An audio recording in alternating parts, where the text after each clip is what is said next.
கை இப்படி நடுங்குது. ஐயோ இது என்ன காய்ச்சல் நடக்கலாமா? ஓகேப்பா எது வேணாலும். ஐயே கார சட்னி. இன்னும் காலைல என்னம்மா சாப்பிட்ட நீ?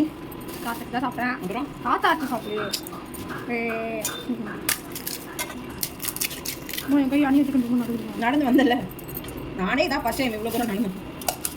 அரை மணி நேரம் அதாங்க நடந்து வரேன். அதான் எங்கள் ஸ்கூல் வழியாக வர்றதே பெரிய இதுதான்.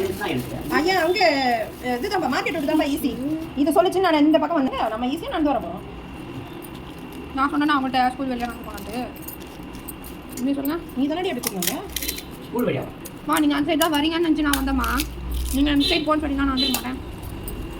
கொஞ்சம் தூரம் வந்த பிறகு சொல்கிறாங்க தாத்தா இவங்க. நம்ம சாப்பிடலாம் சாதம் அங்கே போட்டு பெருக்கிடுமா ஏன் மதியானத்துலேருந்து நான் என்ன சாப்பிடவே இல்லை தாத்தா. நான் மட்டும் வரதா சொல்கிற வேலையை செய்ய கிண்டுன்னு கிண்டுனா மசாலா பொடி ரெடி. இது ரொம்ப தண்ணியாக கொடுக்குதுங்கடி, வாங்கக்கூடாது.